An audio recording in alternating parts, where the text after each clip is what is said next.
sebutkan namanya, saya mau mengambil program penundaan cicilan itu, tapi dimintai 300.000. Loh, saya ini nggak punya uang mau bayar. Kok justru ingin membuat laporan itu dimintai 200.000, 300.000. Bagaimana ceritanya? Saya ini kan meminta agar kemudian ada penundaan 1 tahun itu. Nah, nanti dijelaskan bagaimana teknisnya. Yang kedua juga ada cerita bagaimana kemudian ada debt collector yang mencegat di tengah jalan, orang yang kreditnya baru ditunda, baru nunggak 2 bulan langsung motornya diambil. Apakah boleh itu? Nah, ini juga akan dipertanyakan nanti. Dan juga banyak cerita-cerita yang lain seperti ngantri di bank gitu untuk ngurus ini. Dan memang dari handphone yang kemudian masuk, seakan-akan ada 99,99% warga Indonesia ini yang terlilit dengan soal-soal kredit dan utang itu. Ada yang kredit handphone, ada yang kredit motor, ada yang kredit rumah, ada yang kredit spring bed, ada yang kredit mesin cuci, ada yang kredit kulkas. Untung suami istrinya nggak dikredit juga. Nah, cuman itu nggak dikredit kayaknya. Nah, oleh karena itu, saudaraku sekalian, ini menarik sekali ya. Gimana nih Kanta? Ya. Assalamualaikum warahmatullahi wabarakatuh. Dari Pak Wali Kota sudah membuka. Sebenarnya Pak Wali, kita agak cepatan dikit karena janji dengan netizen jam 10. Tapi ini semacam prolog. Betul, alhamdulillah Pak Yusri selaku Ketua OJK sudah hadir. Ini ide Pak Wali untuk bagaimana menyapa masyarakat di saat kita stay at home. Jadi teknologi 4.0 ini kita manfaatkan dan sudah berapa kali, kami 3 kali ya Pak Wali ya, 3 kali kita menyapa masyarakat dan luar biasa respon masyarakat. Mereka minta rutin diadakan seperti itu. Dan kemarin Pak Wali langsung dengan Gubernur Ganjar, Pak Gubernur Jawa Tengah, beliau juga sangat merespon. Nah, tadi Pak Wali beliau nanyakan, Pak dibawa nggak leasing? Waduh, saya agak kelembatan jawab ininya, tapi tidak apa-apa, tak pertama. Kalau memang mungkin kan nanti kita ulang lagi, nanti ada leasing juga. Nah ini semacam tambahan pengantar dari kami. Mungkin kita menyapa, kemarin kita balikkan Pak Wali, biar kelihatan Pak Yusri. Nah, inilah kepala OJK terganteng di dunia. Silakan menyapa Pak. Assalamualaikum warahmatullahi wabarakatuh. Assalamualum saudaraku semua. Sehat semua. Masya Allah. Ini bahagia sekali Pak hari ini bisa diundang kemari.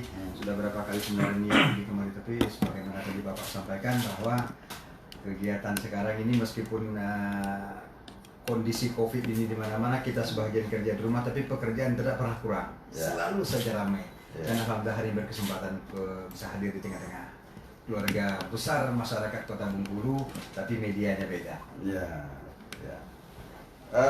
Mungkin jadi menyambung ini Pak Yusri bahwa ketika awal-awal COVID, Pak Wali ingin meneruskan perintah Presiden, bahwa Bapak Presiden mengatakan bahwa bagi masyarakat yang saat ini mungkin ada terkait pinjam-minjam, kurang begitu bahasa dengan perbankan, dan sebutkan bagi ojol, bagi supir taksi, nggak usah pusing karena pemerintah mulai OJK akan memberikan relaksasi. Nah, dan Pak Wali karena mau meneruskan ucapan Presiden, maka yang menghubungi beliau bukan hanya dari Kota Bengkulu, tapi se-Indonesia. Se-Indonesia menghubungi tentang mereka dikejar-kejar tanda kutip oleh pihak debt collector. Nah, kami Pak Wali Kota punya program HD Quick Response, jadi Hidayah Quick Response, harapan Quick Response. Melalui ini nanti masyarakat bisa langsung bergabung. Ini aja kita baru buka sudah hampir 200 ini. Kemarin kita sampai 30.000 yang nonton gitu. Ya, ini sangat efektif sekali Pak. Kita menyapa masyarakat seperti ini.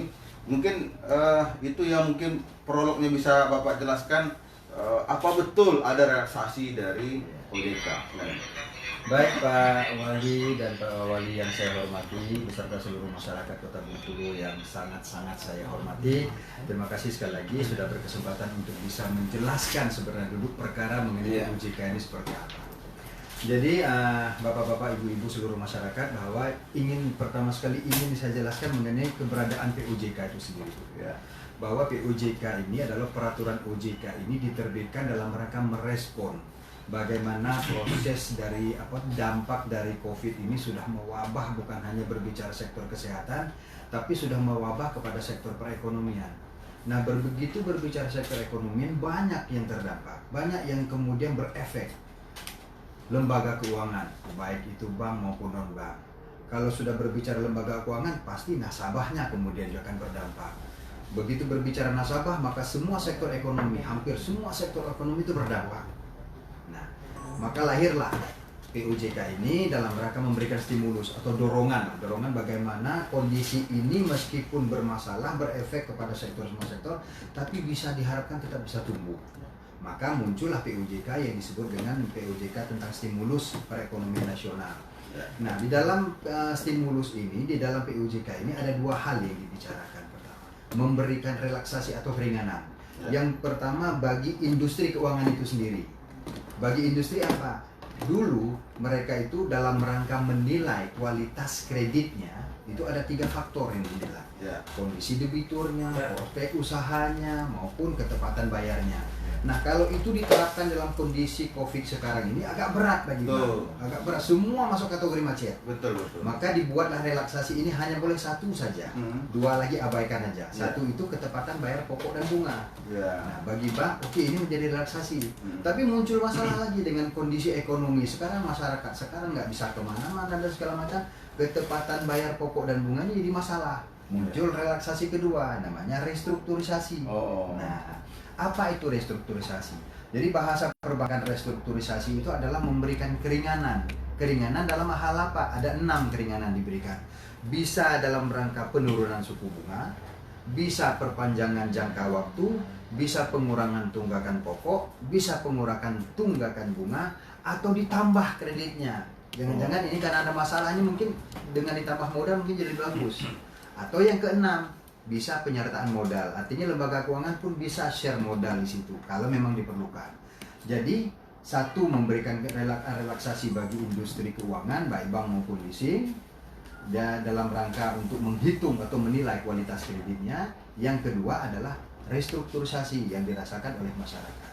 Nah, pertanyaannya sekarang kaitannya dengan apa yang disampaikan oleh Bapak Presiden bahwa masyarakat tidak usah khawatir dengan kondisi sekarang. Akan diberikan keringanan, akan diberikan kelonggaran selama setahun.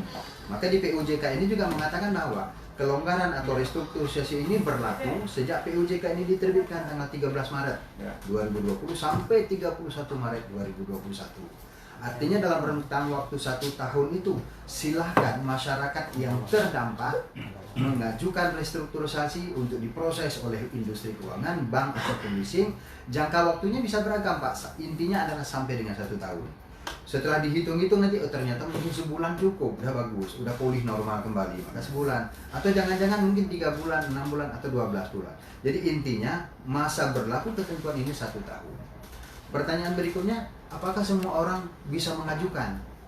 PUJK ini juga secara tegas mengatakan bahwa yang berlaku untuk dilakukan relaksasi terhadap kredit atau pembiayaan ini adalah kepada masyarakat yang terkena dampak.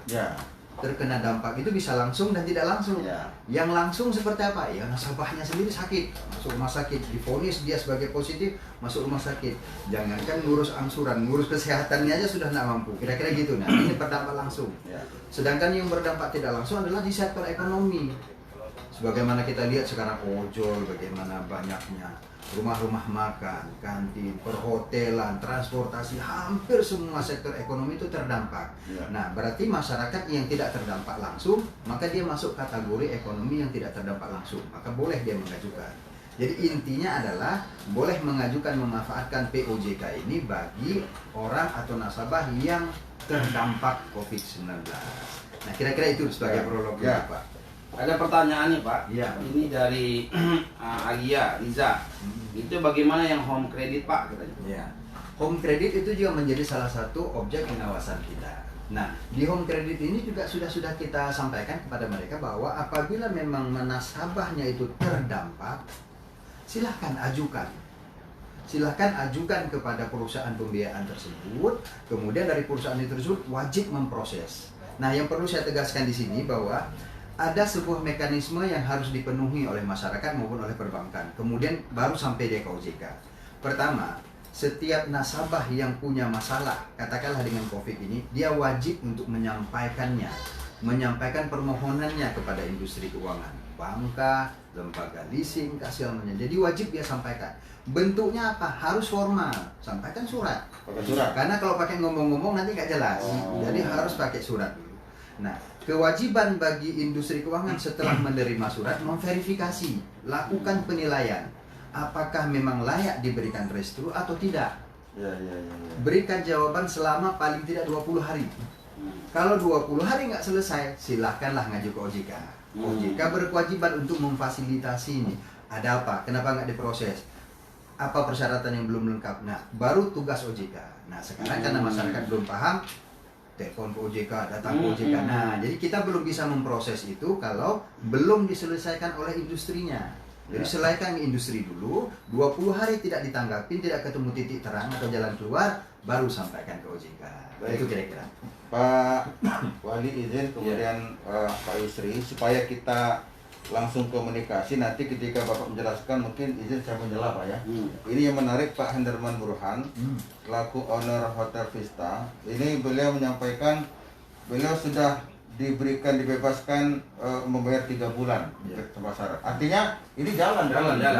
Jadi lima Pak Wali itu jalan. Iya, cuman ada juga yang memang alhamdulillah itu yang berjalan karena memang sesuai dengan SOP. Cuman kan ada orang nggak tahu nih, nggak paham dia dipikir langsung semuanya otomatis 1 tahun. Ya bangkrut bang kalau kayak begitu.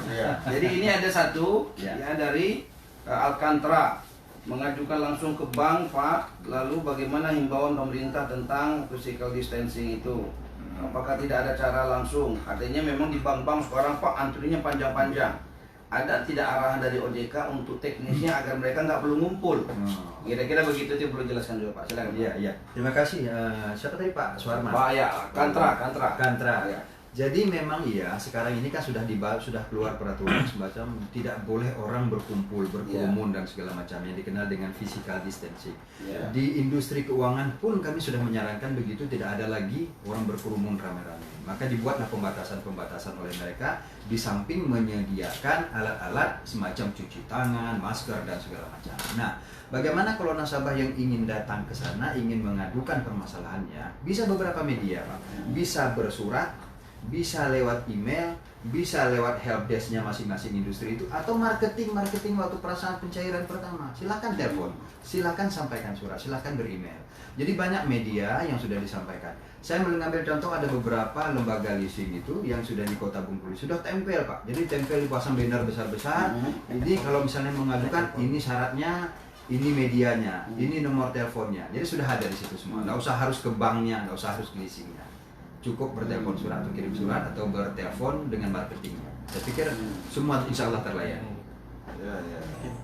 Alhamdulillah. Terus ada juga yang nanya gimana koperasi Pak? Koperasi. Ya, ini Pak Zetriansah tadi Arinda kami Zetriansah. Koperasi gimana Pak?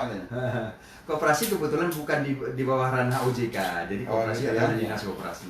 Jadi gini, soal koperasi saya jawab. Koperasi untuk yang Samisake, yang pemerintah, kita ikut arahan Presiden. Jadi kita sudah buat keputusan yang LKM BKM yang kerjasama sama pemerintah Kota Bengkulu, yang sumber dananya dari pemerintah Kota Bengkulu kita berikan semuanya pelonggaran. Begitu karena itu dananya dana dari APBD kita. Ya sehingga kan itu uangnya dan kita juga melihat bagaimana kemudian nasabah-nasabah LKM BKM yang bersumber dari Samisake itu memang kesulitan, maka boleh didatengin kepada LKM BKM-nya sudah ada surat wali kota untuk memberikan pelonggaran itu. Ya, tapi bukan artinya digratiskan, bukan, tapi ditunda sampai nanti COVID-19 ini tidak ada lagi dampaknya bagi dunia usaha di Kota Bengkulu tentunya. Ini ini jauh nih dari Sumsel ini Pak Wali. Kenapa kalau pengajuan ke leasing soal penundaan angsuran atau kredit ini diminta biaya sementara nasabah? Ya apa itu Pak? Nah, jadi gini Pak, mungkin sudah beberapa kali juga kami coba jelaskan ke beberapa masyarakat bahwa OJK itu mengatur secara besarannya. Contohnya tadi restrukturisasi, ada 6 pilihan. Mengenai pilihan itu sendiri silahkan oleh bank, oleh industri itu berdiskusilah sama masyarakat. Mana pilihan yang paling tepat. Lalu seandainya muncul biaya segala macam, karena itu adalah kebijakan internal, OJK tidak bisa masuk lagi ke situ. Karena kesiapan mereka dari sisi permodalan dan segala macamnya. Nah kalau misalnya ada biaya, bagi kami yang meminta kepada mereka adalah jelaskan biaya itu secara transparan untuk apa. Sehingga masyarakat itu jangan lagi nanti berharap kami lagi susah, minta diringankan malah ada biaya. Nah, ini kan menjadi sesuatu yang tidak informatif yang disampaikan oleh lembaga keuangan. Untuk itu kami minta tegas meminta kepada mereka, kalaupun ada biaya, jelaskan biaya itu apa. Tapi kalau memang masih dirasakan berat, nggak ketemu, masuk ke OJK, karena OJK untuk memfasilitasi. Jadi saudaraku sekalian, tadi tolong disimak betul-betul apa yang disampaikan oleh Pak Kepala OJK kita ini, bahwasanya OJK bisa merespon itu setelah 20 hari dari surat saudaraku sekalian dimasukkan di bank atau non-bank itu. Jadi nggak bisa langsung. Jadi pertama tahapannya adalah buat surat permohonan kepada siapa? Kepada bank atau non-bank tempat kita berurusan. Nah kemudian nanti pihak bank atau non-bank itu diberikan waktu 20 hari harus menjawab surat itu. Kalau ternyata 20 hari tidak dijawab suratnya, maka boleh nanti mengadu kepada OJK. OJK nanti akan tanya kepada bank atau non-bank itu kenapa kok nggak ditindaklanjuti. Karena bank atau non-bank itu harus menindaklanjuti. Dan tadi juga disampaikan tidak otomatis. Jadi tidak otomatis presiden pidato langsung semuanya nggak harus bayar setahun semua, nggak begitu. Karena kan bank juga punya data, betul tidak orang terdampak, betul tidak dia tidak mampu bayar. Kalau tidak mampu bayar, betul-betul diyakini begitu, maka ada ruang untuk diberikan relaksasi itu. Tetapi kalau kemampuan bayarnya masih ada dan usahanya juga tidak begitu terdampak, lalu kemudian ingin ditunda 1 tahun, nah ini yang tidak boleh. Begitu. Kalau itu dilakukan semua, karena ada pandangan Pak, ini seakan-akan pidato presiden itu semuanya langsung diberikan 1 tahun. Padahal tidak begitu. Kalau itu logika yang dibangun, maka seluruh perbankan non-bank kan bangkrut.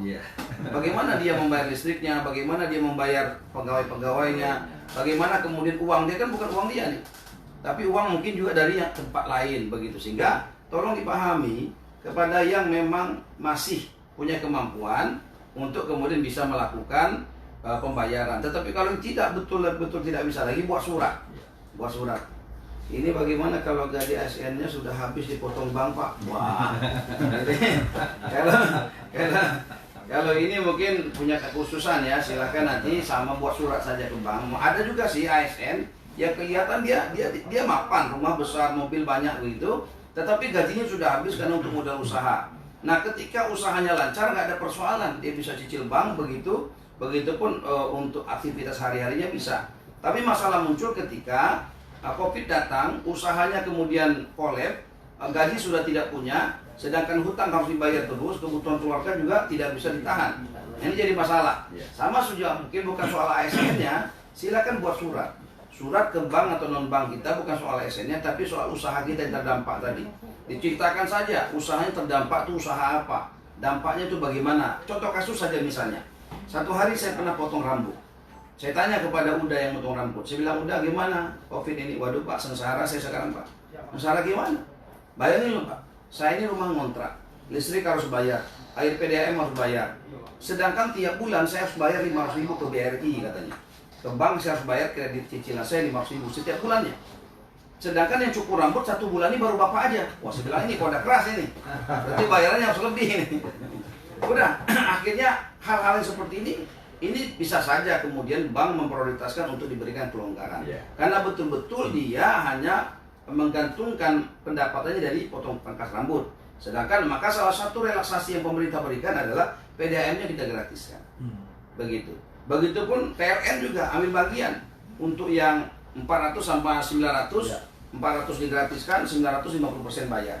Inilah adalah cara-cara pemerintah mulai dari pusat sampai kota untuk memberikan relaksasi atau kelonggaran-kelonggaran terhadap masyarakatnya. Ya, ini ada Oto. Oto bagaimana Pak katanya? Oto itu finance Pak. Iya, itu finance ya. Sama, saya pikir sama semua, lembaga leasing semua sama. Silahkan kalau memang masyarakat berdampak, sampaikan suratnya ke mereka, biar kita punya semacam legalitas pengajuan. Ini Pak, bentuk isi suratnya gimana Pak? Kedaerahannya Pak? Jadi kalau lembaga leasing yang memang sudah besar-besar, mereka sudah punya formulir Pak. Tinggal datang, tinggal sampaikan, nanti mereka kasih formulir atau kita download di aplikasi mereka formulir, isi, kirim lagi ulang ke sana. Tuh, tolong dicatat ya, ini ada yang nanya tadi, si Agus, Pak Agus ya. Tadi sudah disampaikan, caranya adalah suratnya sudah disiapkan. seperti PT BAF yang mungkin sudah disiapkan termasuk besar kan, Ya. Oto termasuk besar, itu sudah disediakan ke kantornya atau klik nanti mereka juga sudah siapkan dan tidak harus datang langsung, bisa langsung kita via link mereka yang sudah disediakan, saya pikir nggak ada masalah, atau bisa langsung ke kantor mereka kalau terjadi penumpuan juga sudah disiapkan semua. Ya, ini ada Trisutrisno. Nggak apa-apa, karena ini tidak ada melanggar etika. Ke Adira Pak bayar 1,5 untuk penangguhan angsuran selama 3 bulan. Mungkin bisa dijawab Pak. Ya, secara teknis saya mungkin nggak tahu Ya, persis, tapi ya. kondisinya intinya adalah kesepakatan dari bentuk restrukturisasi. Tadi disepakatin dulu. Iya.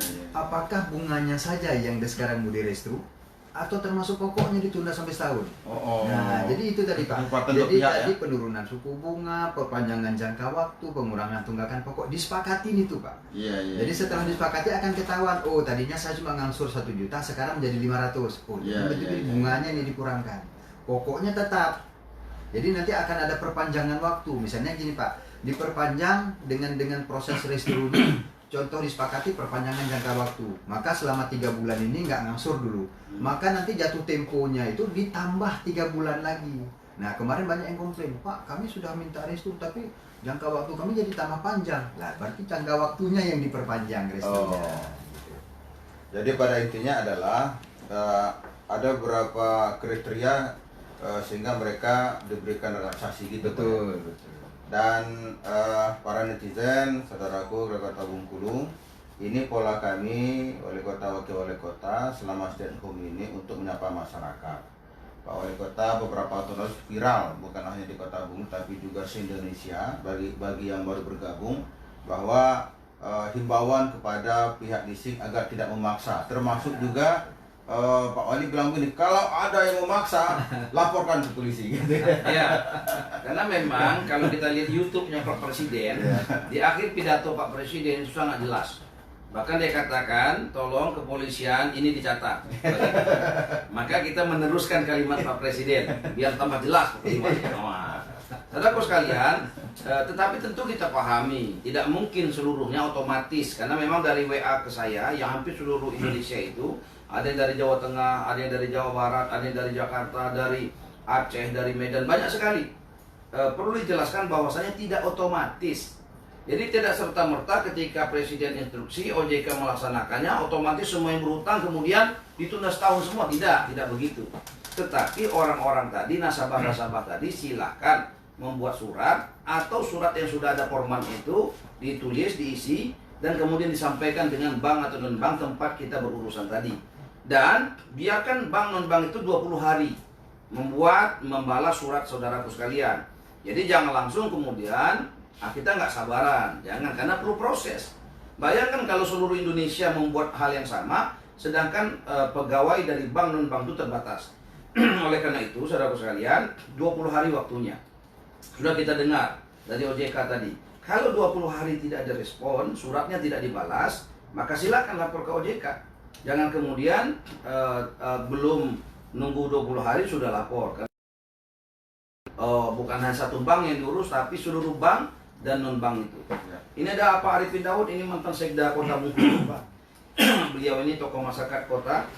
Mohon juga dapat penjelasan terhadap para pensiunan yang uang pensiunnya terikat kredit pinjaman. Terima kasih Pak Wali, saya diperlukan langkah penguatan ekonomi keluarga termasuk perpensiunan. Nah, ini pensiunan Pak. Ya, kalau kredit pinjaman ini. Jadi inti Pak, sebagaimana tadi disampaikan di awal bahwa PUJK ini sasarannya adalah kepada sektor informal. Iya. Yang kedua UMKM, yang ketiga orang-orang yang tidak punya penghasilan tetap, yang enggak harian lah. Tukang parkir, tukang cukur seperti Bapak bilang, bagaimana pegawai-pegawai yang harian lepas, orang-orang bangun rumah segala macam. Nah, itulah sasaran utama. Bagaimana dengan sasaran yang lain seperti orang punya penghasilan tetap? Silahkan juga ngajukan, tapi bukan berlaku PUJK ini, berlaku restrukturisasi umum. Nah, kita serahkan masing-masing bank. Nah, berlakulah di situ kalau memang dinilai, wah ini kayaknya ini berlaku restru, tapi tidak boleh restru untuk PUJK ini. Kira-kira gitu Pak. Jadi Cipin sudah ada jawaban tadi. Jadi kalau yang pensiunan itu tidak termasuk PUJK, tapi bisa ada kebijaksanaan masing-masing bank atau non-bank. Silakan sampaikan kondisi para pensiunan tadi, buat surat sama mungkin, tapi terapinya itu memang ada di bank atau non bank itu. Nah soal Erik ini PDAM gratis kan Pak? Nah, PDAM sudah gratis. Untuk yang R2 sudah gratis. Tapi kalau semua digratiskan, itu direktur dan staf PDAM nggak gajian, bisa tutup PDAM-nya. Ini ada dari Rosi Diawati Pak Wali, bahwa Assalamualaikum, saya sebagai singer penyanyi organ tunggal tidak mencari lagi. Selama Covid tidak bisa membayar cicilan kredit motor. Alhamdulillah, sejak ada himbauan toleransi ini saya tidak pernah ditagih lagi. Campuh apa? Nah, ada juga. Jadi kita harus nyampaikan juga yang positif Pak Wali. Iya. Jadi barangkali mungkin sedikit laporan ini buat masyarakat kita Iya. bahwa sampai dengan posisi 20 April itu hasil dari inventarisir dari teman-teman industri perbankan ada 30.523 sudah mengajukan. 32.000 ya. 30.523. Nominalnya 1,561 triliun. 1,6. Bayang aja uang ini kalau nggak masuk ke industri ini bisa satu-satu kandas. Nah, yang masuk tadi, yang sudah berdampak tadi, yang sudah diajukan, nah yang sudah disetujui restrukturnya ada 6.881 debitur. Jadi sudah masuk 30.000, yang sudah disetujui ada 6.818. Nominal yang sudah disetujui itu restruktur ada 504 miliar. Jadi lumayan, artinya sudah sedemikian berespon lembaga keuangan ini. Cuma memang tadi bahwa ini butuh waktu proses verifikasi oleh mereka. Belum lagi kan masih berlaku WFH, work from home, kerja di rumah. Jadi sebahagian dari pegawai-pegawai itu kerja di rumah. Ya artinya orang kerja di rumah dengan kerja di kantor kan kecepatannya nggak sama. Iya. Itu juga harus dipahami oleh masyarakat. Bersabar aja, insya Allah mudah-mudahan semua terlayani. Iya. Nah ini perlu saya ulang lagi, itu luar biasa, ini informasi yang kita baru dapat, saya pun baru dapat ya. Saudara sekalian, ini sudah dijelaskan Pak Kepala OJK kita tadi, ada 32.500 lebih ya warga yang kemudian mengajukan melalui surat kepada bank atau non bank itu ya untuk diberikan relaksasi itu. Total anggarannya itu 1,6 lebih triliun begitu kalau dihitung semuanya. Nah, yang sudah diproses begitu sekitar 6.000-an lebih.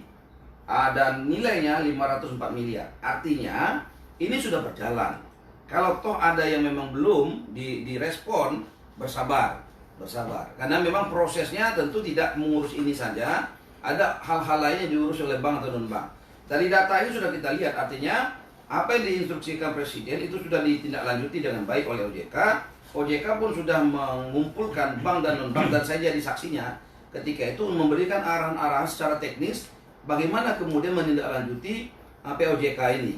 Dan ini ternyata dari angka ini, saudara sekalian, sudah kelihatan betul ada 6.000-an orang lebih yang kemudian mendapat terapi program POJK ini. Nilai uangnya 500 miliar lebih, 504 miliar. Dan ini sudah cukup banyak. Nah tinggal nanti yang lain bersabar, bantu dengan amalan, bantu dengan doa, bantu dengan yasin, bantu dengan doa, bantu dengan sedekah. Jangan sampai kemudian kita harus yakin Allah kuasa sedang Allah tidak kuasa. Yang membuat orang-orang 6.000 ini kemudian diproses duluan, ini mungkin karena memang tahajudnya kuat, tadarusnya kuat, sedekahnya kuat, dan memuliakan orang tuanya. Bisa saja begitu. Maka oleh karena itu selain ikhtiar duniawi juga harus ada ikhtiar bagaimana kemudian Allah Subhanahu wa taala tolong kita. Insyaallah. Ya. Ini ada masukan dari Pak Kennedy. Bukan Kennedy mantan wali kota, bukan. Perlu adanya edukasi ke masyarakat agar tidak ada salah pemahaman tengah masyarakat, karena masyarakat memanai instruksi pemerintah secara mentah. Benar juga nih Pak. Betul, saya pikir mungkin seperti ini juga menjadi edukasi bagi kami, pasang iklan edukasi ketemu sama masyarakat. Edukasi. Memang iya, kita pahami bahwa kalau misalnya berbicara literasi, tingkat orang paham mengenai produk industri keuangan di Bengkulu kita ini masih 25%. Pak. Artinya dari 100 orang, hanya 25 orang yang ngerti, 75 itu nggak ngerti. Dia beli produknya, tapi dia nggak paham apa isinya. Muncullah seperti sekarang kan. Kenapa tiba-tiba saya dikejar-kejar, kenapa saya harus bangsa? Nah, karena dia nggak paham betul produk. Nah itulah yang kita harus pahami, sosialisasi, edukasi masih terus masif kita lakukan. Baik. Bagi warga kota, saudaraku semua yang baru bergabung, sekali lagi mungkin tadi belum sempat mendengar ini acara apa. Ini adalah HD Quick Response. Bapak Wali Kota mengundang khusus Ketua OJK hadir di studio Hidayah FM ini dalam rangka untuk menjelaskan secara rinci tentang relaksasi kredit itu. Nah, di sini bisa langsung bertanya dengan Pak Wali, bisa bertanya langsung dengan Pak Yusri selaku Ketua OJK Bengkulu. Pak Wali mungkin ada nambahkan lagi atau menyapa yang Saudaraku sekalian, ini alhamdulillah ya, kita sekali lagi perlu bersyukur karena pimpinan OJK Provinsi Bengkulu punya keluangan waktu untuk langsung ya berkomunikasi dengan seluruh masyarakat, bukan hanya Kota Bengkulu, ada dari Medan, tadi dari Aceh, dari berbagai tempat. Ini bisa menjadi referensi bagi kita untuk kemudian memahami bagaimana kemudian instruksi Presiden itu telah ditindaklanjuti oleh OJK, dan juga telah banyak bank atau non-bank yang kemudian meresponnya. Dari angka 6.000 orang lebih yang kemudian telah dilakukan relaksasi. Nilai uangnya kurang lebih 504 miliar, artinya sudah dilakukan. Nah, saudaraku sekalian, ada juga persoalan di sini, Pak. Kemarin ada yang WA saya, dibilang, Pak, bagaimana ini? Saya tidak mampu bayar, tapi kemudian motor saya ditarik. Nah, kemarin sempat Pak Dandim saya minta turun. Saya lapor ke Pak Dandim, saya sampaikan ke Kapolres, karena itu nggak boleh. Datanglah Dandim dengan Kapolres, begitu kepolisian, ke lokasi yang saya maksud, ke nomor handphonenya. Ternyata memang dia sudah 9 bulan nggak bayar. Jadi saudara sekalian, ini banyak hal yang memang nggak serta-merta. Jadi kalau kita dari tahun berapa itu nggak bayar, konfitnya baru sekarang, ini mungkin penilaiannya berbeda. Tapi satu hal, bahwasannya pemerintah juga sudah bersurat kepada seluruh ya leasing begitu, untuk kemudian tidak melakukan penarikan paksa, karena itu tidak dibolehkan. Penarikan paksa itu akan dilakukan kalau mendapat persetujuan daripada pengadilan. Dan pengadilan pun kita sudah berkomunikasi untuk tidak mengabulkan leasing atau pihak yang ingin menarik paksa kendaraan yang tidak membayar kredit selama wabah COVID ini yang terdampak COVID-19. Karena dalam bentuk perhatian pemerintah terhadap masyarakatnya. Saudaraku sekalian, ini mungkin yang perlu kami sampaikan. Yang lain silakan kalau ada. Ya, mungkin Pak Wali kan ini yang bergabung ini kan sudah bergabung lagi kerja, mereka meninggalkan. Ini yang baru bergabung, kami sampaikan lagi bahwa disahkan oleh Ketua OJK Pak Yusri tadi, kita selaku debitur itu boleh, kreditur ya. Nah, kreditur boleh untuk mengajukan permohonan keringanan. Nah, secara resmi. Ini Pak ada Septo Adi, Pak Wali, saya punya kredit motor di leasing, di sini masih sebutkan. Kemarin saya masih ditagih angsuran motornya, sedangkan saya bekerja swasta dan sekarang sudah di PHK. Saya bingung untuk angsur bulan ini, tidak ada uang. Karena sampai sekarang saya masih belum dapat kerjaan lagi gitu loh. Nah, ini seperti ini harus mengajukan resmi, Pak ya? Betul, harus resmi memang biar bisa diproses. Gitu, Pak. Jadi Pak Septo Adi harus ajukan resmi, Pak, biar bisa diproses, dan waktunya 20 hari, Pak ya? 20 hari kita berikan batas waktu buat mereka untuk memprosesnya. Kalau jatuh tempo gimana, Pak? Ini kan 20 hari, misalkan jatuh temponya tanggal 25, dia baru masukkan tanggal 19. Nah, saya pikir itu juga menjadi sebuah pertimbangan buat leasing atau bank. Jadi pertimbangan semua. Jadi intinya begini, Pak, bahwa tadi sampaikan surat. Setelah sampaikan surat, izinkan mereka untuk berproses. Selama dalam proses masih ditagih, sampaikan aja, jawab dulu surat saya. Nah, kira-kira gitu. Jadi biar bolanya kita lempar ke mereka dulu, ke industri dulu. Betul. Jawab dulu surat saya. Apabila tidak sepakat, lapor ke OJK. Jadi kalau kami sudah mengajukan surat tapi masih ditagih, gimana dijalannya? Kalau ditagih sampaikan, jawab dulu surat kami. Baru boleh nagih, kira-kira gitu. Betul. Nah, ini kadang-kadang posisi masyarakat kita lemah, Pak. Jadi pas ya terserah, kalau nggak mau bayar berarti Ibu didenda gitu loh. Nah, ini Bu. Bilang aja kita tidak akan mau bayar sebelum jawab dulu. Jawab dulu surat. Tapi dengan catatan itu tadi sudah sampaikan surat. Kuncinya di sini, betul. Jadi masyarakat yang baru gabung, ketika ingin mengajukan keringanan, ajukan surat resmi ke pihak leasing atau perbankan. Nah, jangan pernah mau bayar dulu sebelum ada jawaban dari mereka. Dan ini ada yang baru mau gabung tadi dari masyarakat. Kemudian ada juga ini rata-rata kendaraan ya, Pak ya. Kendaraan memang cukup banyak sih yang masyarakat kita yang membutuhkan kendaraan ya. Iya.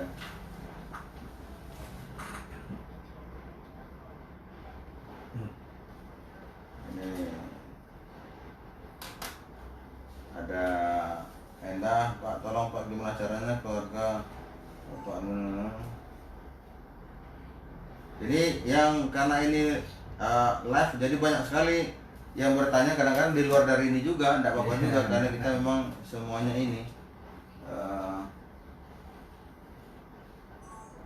Nah, ini dari guru ini, Pak. Saya wakil dari kepala sekolah lagi nih. Butuh siap. Artinya banyak Iya, masyarakat kita. mohon keringanan selama COVID cicilan bank, jangan dipotong. Ya, intinya kebijakan pihak perbankan dan Pak Wali sudah berkirim surat untuk keringanan. Tapi memang kita tidak bisa memaksa gitu. Jadi upaya kita sudah kita lakukan, dan beberapa tempat juga begitu, Pak ASN ini juga minta diberikan keringanan. Iya. Kira-kira gimana menurut Bapak Yusri? Nah itu Pak, artinya gini, kalau sasaran POJK ini tadi adalah kepada sektor informal, Ya. kan segala macam.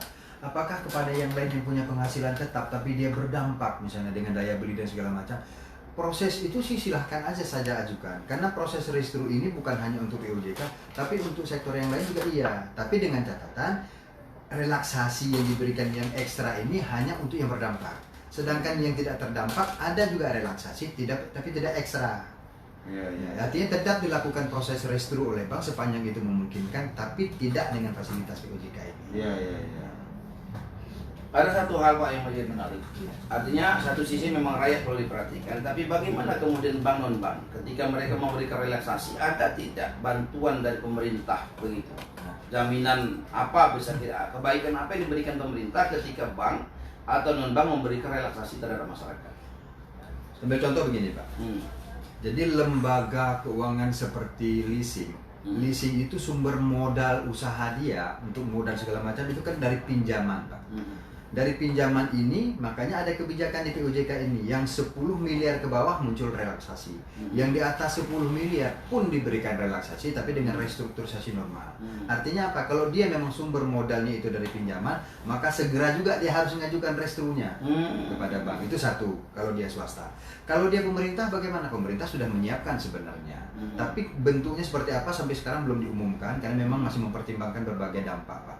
Jadi sebenarnya pemerintah pun sudah mengalokasikan anggaran ke situ, tapi bentuknya seperti apa, polanya dan mekanisme seperti apa, ini yang masih pemerintah belum umumkan karena memang masih membaca situasional semua, Pak. Jadi membaca situasi itu seperti apa. Tapi yang jelas intinya ini adalah beban semua kita dan menjadi beban pemerintah, dan pemerintah sudah menyatakan siap untuk menanggung ini semua.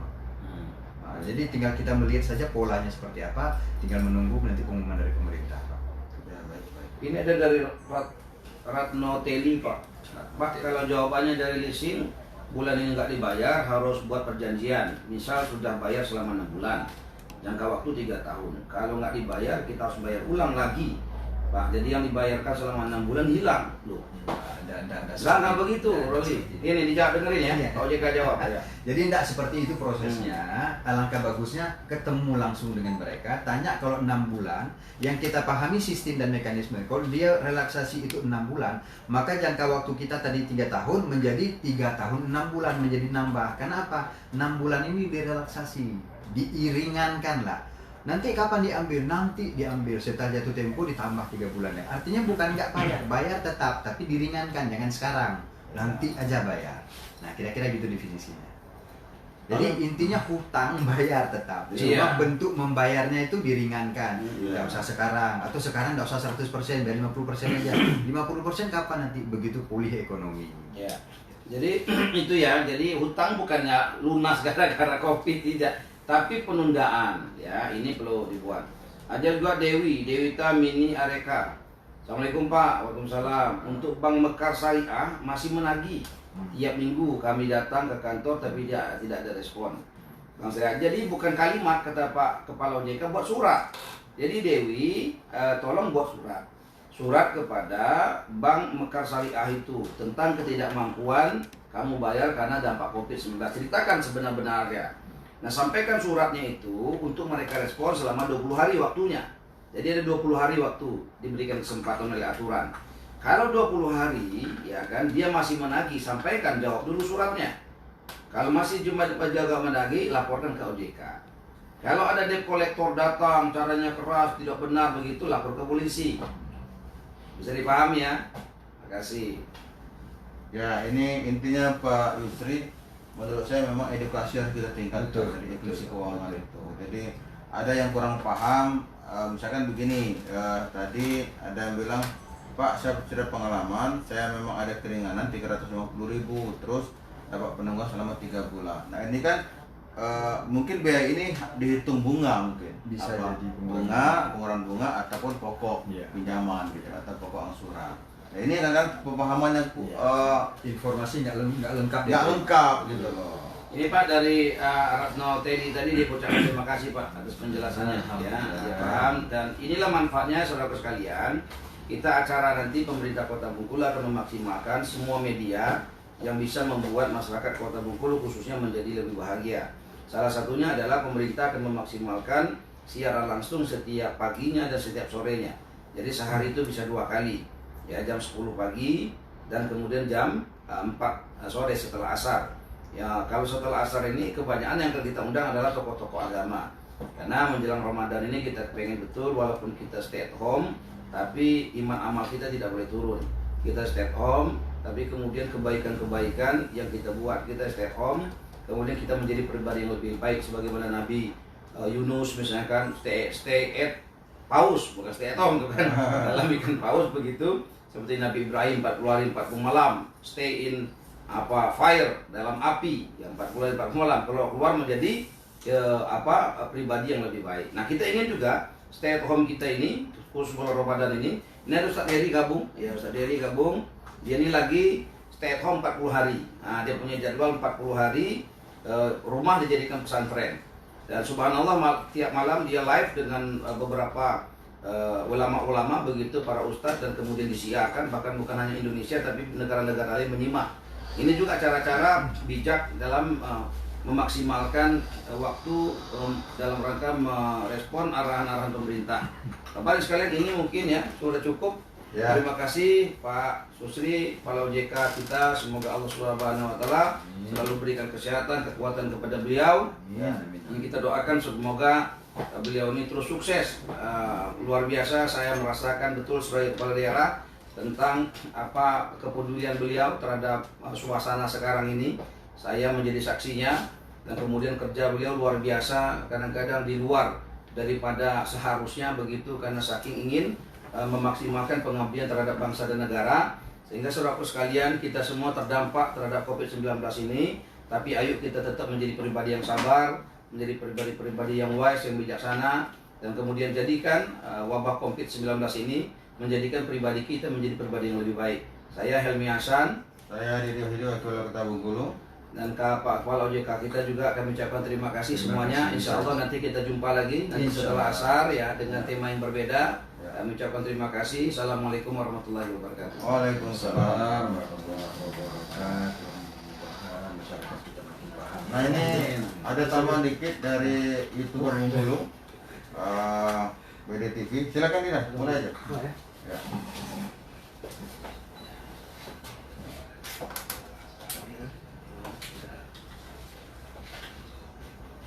Kembali lagi di channel BDTV yang cacat. Guys, kita bareng Pak Yusri, Silakan.